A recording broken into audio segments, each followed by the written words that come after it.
Time now for Focus. In Western schools, where education is separated from religious morality, a student could become a terrorist. The words of the principal of a school in India funded by Hindu nationalists. Their influence has grown since Prime Minister Narendra Modi came to power. His party, the BJP, rewriting school books to the disadvantage of minorities. Shreya Banerjee reports. It's test day for these school students. The test, with 100 questions on Indian culture, is the first of its kind. It's been organized by India's ruling Hindu nationalist party, the BJP. It's not part of the curriculum, at least for now. We Indians are moving further away from our heritage. That's why we have this test, so that we can build a prosperous nation. This man is a BJP party worker, not a teacher. Around 1 million students in the northern Indian state of Uttar Pradesh are taking this test. The questions are mainly on Hinduism.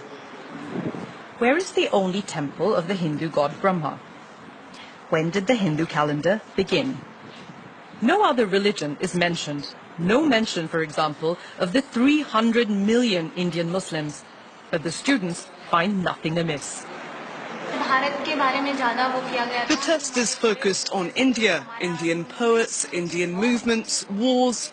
We learn about our president, our prime minister, their programs and policies. Whatever we study enters our mind and increases our knowledge so that we can succeed in life. The test organizers are open about their intentions. They want to rewrite history. Whatever we have learnt from British and Muslim emperors should be removed, and it will be removed. The previous governments did not care about the nation.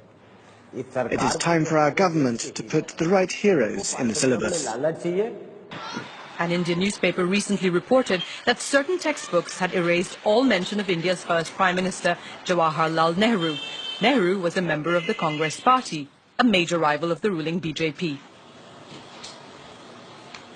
That's not the only change, says this historian. Their purpose of coming to power is not power itself, but power to be used for an ideological end, to make India into a Hindu Rashtra.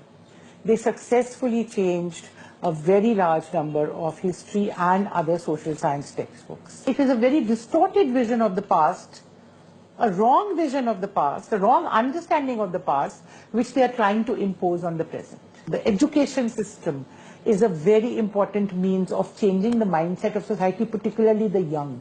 RSS has always tried to catch them young. The RSS was founded in the 1930s in India. The Hindu paramilitary organization is very vocal about its anti-minority stance. And the Indian Prime Minister Narendra Modi is one of its members. The group is looking to erase centuries of Muslim presence in India. Symbols of that time are still very visible in the country. This is a school fully funded by the Hindu nationalists. The RSS says there are at least 12,000 of these in India, with 3.5 million students. Every morning, the children begin their day with a prayer.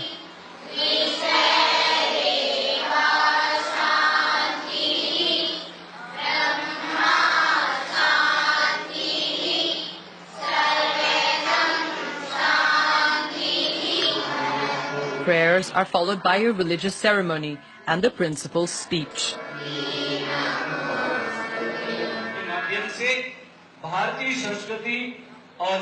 The students do the same exercises every day.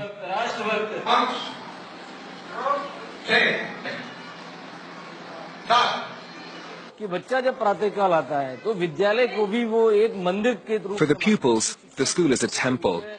The sacred texts of Mahabharata, Gita and Ramayana are the basis of their education. In Western schools, where education is separated from religious morality, a student could become a terrorist.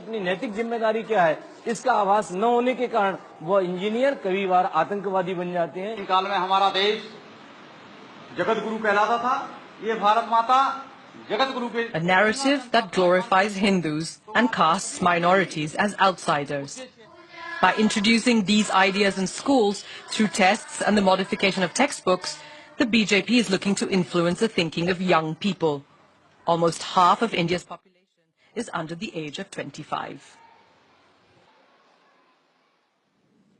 For more on this, I'm now joined in the studio by Olivier Guillard, Asia Research Director at France's Institute of International and Strategic Relations. Hello, thank you very much indeed for coming in. First of all, if you could tell us a bit more about the RSS. I understand it helped propel Narendra Modi to power. Absolutely. Let's say that this is a kind of a sister ship from the current political party that is in power for the last 3 years in India. It's a kind of movement that is between culture, sports, ideology. It's something that is supposed to be closer to the rightist side of the political spectrum in India than to the left, obviously. And this is a kind of pretty large organization. It's not supposed to be, it's a place for each and every Indian, but still the mainly pillars of this organization is mainly based on Hinduism and Hindu philosophy. And this is not a secret organization. It's a pretty large. You can, when you are lucky enough to visit regularly this country, you find pretty large places where you see guys training, young guys training. Any idea of the numbers? They are by millions, yeah, they definitely. But once again, it's not a secret organization. It's pretty. Your colleague said it properly a few minutes ago that this is an organization that's probably 70 or 80 years old, and there has been a large numbers of even political leaders, regional or national, that joined this organization many years or decades ago. So, and once again, it's it's not seen like a political party as such. But this is a kind of internship preparing guys to join the right side of the political spectrum or the Hindu society in an Indian nation.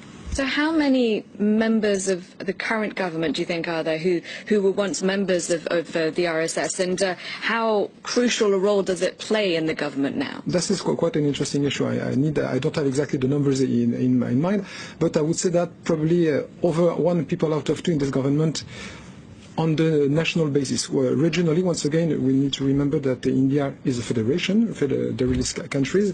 Each and every of the 30 states has quite a different type of local government with different kind of competencies. But at the national level, in the current government, that is an Hindu nationalist government, it's not. As such, this is not a crime to have such an agenda. I mean, so they came to power peacefully. Narendra Modi 3 years ago won the general elections very easily, with such a numbers that we have not seen such a success for at least 30 years in the country. So there has not been any crime, they arrived by the vote in what India is called the largest democracy in the world. It's not for nothing. At the moment, let's say that around Narendra Modi, which remains extremely popular 3 years after arriving to power, he has a lot of people around him that do belong from a close side or from a longer side to this Hinduism movement. Because you say, yes, democratically elected, but you mentioned crime, and there has been a rise recently in religiously motivated violence. Is that not in part because of the intolerance towards minorities that the BJP is displaying, and really not hiding in any way? That could partly explain the situation. After that, you just need to look 10 years ago, 20 years ago, 30 years ago. I was a student in this country 30 years ago. They were already in ethnico-religious confrontation and violence between Hindu and Muslim, between Hindu and Christian, between Christian and others. So it's part of the story of this 1.3 billion population. And to be really frank, there has not been the numbers that have not been multiplied by 2, 3, or 6. No, there is a sort of slight trend to see more ethno-religious violence. It's not about crime, it's about confrontations. But once again, it's part of the story of the modern India. What about dissent, though, cracking down on dissent? Recently there was a high-profile journalist who was killed, and she was a critic of Hindu nationalism. Is that not something that is peculiar to recent times and the atmosphere at the moment in India?